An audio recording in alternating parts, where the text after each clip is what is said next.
Hi Marie, I've compiled all of the videos that we took on December 19th when we came to work with Smoke on his heel work, and all of those are here so that we can go back and look through together the corrections that we work on and where he does really well so that you can start to work with walking him on leash and get a better sense of when to give a correction and when to praise him. Just to recap, we used a nylon 6-foot leash and a chain collar for this exercise. I did slow the video down to about 80% so that you can see the corrections a little bit slower. You can see better where Smoke starts to get even a step ahead to where Adam does a correction. So right there, Smoke tripped up Adam, and that's behavior that we really don't want. Adam handled it beautifully. He just kept on walking. If you are able to in the moment, give a vocal correction. Let Smoke know that that is not cool behavior. In that moment, a left turn or a direction change really isn't your best friend because you're already falling. You need to just focus on regaining your balance. So this is at the beginning of our work. You can tell Smoke is pretty antsy. He's not paying very much attention to Adam. Adam's got the leash pretty short. That's to start to teach Smoke where to be in relation to you when you walk him, so that if you give him a lot of leash, he will take everything that you give him. Adam's using his left leg's forward momentum as a correction. He's also using it here to demonstrate a left turn correction where he walks into Smoke to stop Smoke from going forward and to bring Smoke's attention back on Adam. Here he's going to do a right turn. He did a pretty tight turn, so you notice Smoke lagging a little bit. That's to be expected when you do tight turns. Tight turns are pretty hard for dogs. Bigger turns are better, but depending on where you're walking, not always possible. So ideally, you want the leash to be right about where it is now. There's some slack, it's closer to Adam's knee, it's not up as high on his thighs, and you've got Smoke walking smoother, walking closer, looking up at Adam, and that's why Adam's praising him right now. And Adam used a mix of good or ear strokes, as well as no leash pressure and silence to denote, hey, you're doing a good job. So here Adam kind of guides him into a stand or a sit where Adam wants him to be when he stops. And that's something that you can do on your own too to help teach Smoke that when you stop moving, you want him to either stand there or sit beside you. And you'll notice that the next time Adam comes around, Smoke doesn't stop. He thinks about it, but he doesn't go all the way. So Adam does a left turn. That was a very good left turn. And now Smoke sits and looks up at Adam. And that's exactly what you want. That is really, really good. And now Adam's going to catch Smoke off guard and do a direction change. This is just, he wasn't doing anything terribly wrong, but it's a great way to check in to see if your dog's really paying attention to you. So you'll drop the slack just as Adam did and then take off. You don't want to pull on him, you don't want to yank on the leash, just change direction. And then as the dog catches up to you, reel the leash back in as Adam did. There you can see Adam using his left knee. He'll pop it up a little bit every stride to encourage Smoke to move with him along the circle. And the leash is pretty tight right now, but that is on Smoke for not being in the right position. Every time Smoke does better, the leash drops down to where it should be, like it is now. And every time Smoke pulls, the leash gets raised up on Adam's legs and gets tight. And pulling, the thing to remember about pulling is that if your dog gets behind you, they're pulling backwards on you and they can get tripped up on your feet. If your dog is 1 or 2 inches ahead of where your leg is, they will, and you don't correct them for that behavior, they will be 4 inches ahead of you, and then 6 inches, and then 6 feet, and then they are pulling on you. So you want to try and correct things before it gets to the point where the dog is outrightly pulling on you. You want to give the dog some minor corrections and attention getters to be like, hey, this is where I want you to be. Because it's easier to fix when it's a few steps ahead of you than it is when the dog is 6 feet ahead of you, hauling you down the road.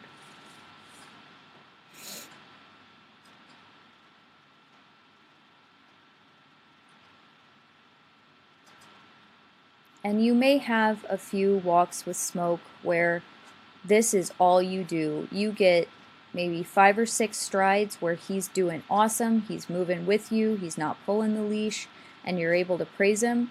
And then most of the rest of your walk is him pulling or going wide or circling or losing focus on you.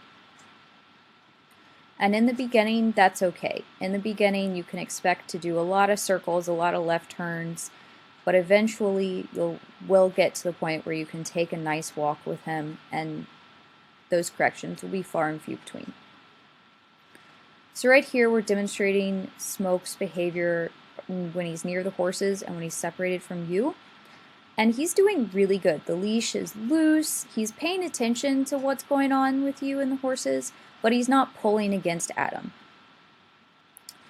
But here you do start to see the farther you get away from you, he starts to look behind himself. And while it seems like it's, oh, well, that means that he cares about me, that's good, it's also a bad thing, which you'll see. The more he turns to look behind himself, the more he starts, his motion changes, and it starts to change how Adam's able to move, which can be really dangerous to the owner. As well as the dog. I mean, if you were to trip and fall and end up in a pile with owner and dog on top of each other, that could cause injury to either one of you, and that's not what we want. And you'll see every now and then Smoke does a pretty good job of, he'll look up at Adam and he gets rewarded for that, and he's matching Adam's pace fairly well. He's not trying to do an outright run or refuse to move. Right here, he's doing really, really good. The leash is slack, he's moving close to Adam, but there he starts to get a little ahead, so Adam does a left turn into him. And he's looking at you. He's doing good. Good. You say, good, Smoke. But he gets a little ahead, so Adam changes direction. And a good rule of thumb between when you want to decide between a left turn or a change of direction is left turn is when the dog is right about there, where he's just a little bit ahead, but not way out in front of you. And it is hard to tell. It will be easier to tell when you're walking him yourself and you can feel the leash against your legs. Whereas a direction change is where you've missed that sweet spot window for the left turn, where your knee is going to be able to catch the dog in their neck between their head and shoulder. Or if you're walking along a wall or a fence and you don't have room for a left turn. So there's Smoke crossed in front of Adam's path to try and look at you, and that was pretty dangerous. Adam easily could have tripped and fallen onto Smoke. And Adam handled it great. He just kept on walking, he maintained his cool, didn't get rough with the leash, just made it clear that, hey, that's not okay, we're going to keep moving. And there it happens again, and this time Adam was a little bit more prepared for it, so he was able to do a quick direction change, and that was a good way to handle it. Sometimes when a dog crosses in front of you, you can walk into them, but other times that just makes them get farther ahead of you, and it doesn't actually fix anything. The more you work with him, the more you'll figure out when to use a left turn, when to use a direction change, when to just walk into the dog and let him sort himself out. Once he gets a little bit better at focusing on the leash, you can create walks that are, you go in a straight line for a little bit, and then you do a serpentine, and then a straight line, and then a circle. And every time he starts to misbehave, you do a pattern, like a circle or a serpentine. But every time he's good, he gets to go on a straight line. And straight lines are a lot easier to walk on for a dog than a lot of turns. So rewarding him is the straight line. And here he was doing really great, so Adam went ahead and gave him a release. And it may be that when you're working on heel, you work on heel for maybe 5 minutes, you get to a place where he's moving calmly beside you, and you give him a release. And that's what you do for heel that day. That's perfectly fine. Here we've got the added distraction of Colton wandering around with his truck. This is actually a low to medium distraction for Smoke. For other dogs, this would be a higher distraction. And you saw a little bit there, he was really paying attention to Adam, really looking up at him. Adam's been working with him for a little over 10 minutes now, so his focus on Adam is getting better.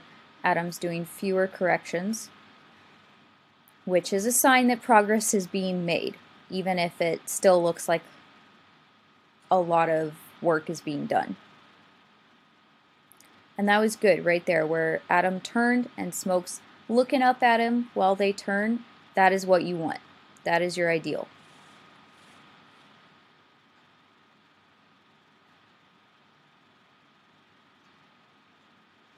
And I imagine when you're walking him, there are going to be times where he wants to look back at Colton. I'd say we can allow that maybe 2 to 3 times. Definitely if Colton cries out or falls or needs you. But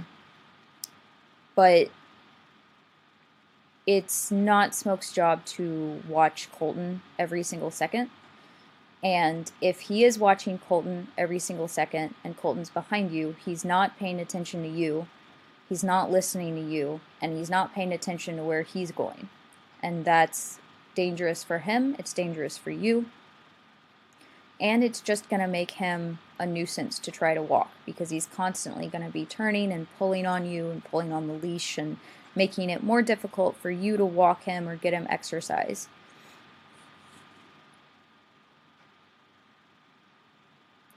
So there, Adam stopped and Smoke didn't stop. He kept on walking. So Adam did a left turn and problem solved.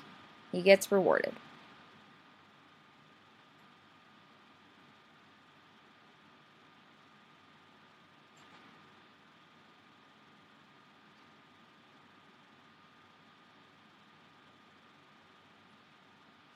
So there's a close-up of the leash. You can see how Adam's holding his right arm against his leg.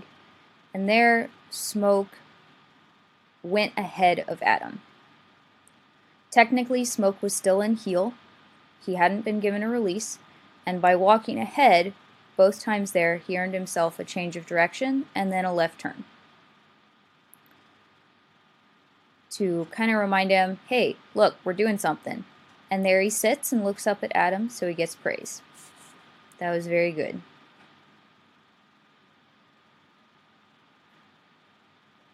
And you can see now he's sitting more, which is even better. Sitting is a calmer state than standing is. And sitting also requires more movement to move forward than being at a stand does. So you'll get more cues sooner on that the dog is getting ready to move out of place.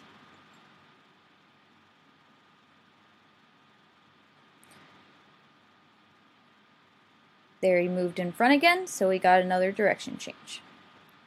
And it may be, we can leave it up to you if, I don't know if you want Smoke to always sit perfectly parallel to you, or if you're okay with him kind of sitting cockeyed or perpendicular to your position. We like a parallel sit for just ease of getting back into the swing of walking, and as a safety measure for me, if, you know, my dog is sitting cockeyed, it's very easy to trip me up that way, and it doesn't set him up well if he needs to help me. But I think as long as Smoke is sitting near you and he's calm and he's relaxed and he's not pulling on you, then that should be perfectly fine for your purposes with him. And there again, broke sit, started wandering off. He lost focus on what he was doing. And Adam was ready for it. And that's, you may also have some days where you just take him out on a leash and you make him sit there. And anytime he breaks sit to move off, you do a direction change. And you walk around for a little bit, and then you ask for that sit again. There he's a little bit ahead, but he did stop when Adam stopped, so we went ahead and praised him for it.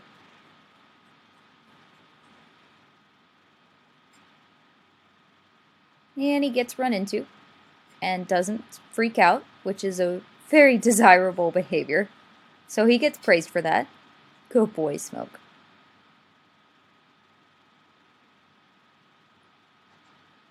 Yeah, some more loving. He earned it.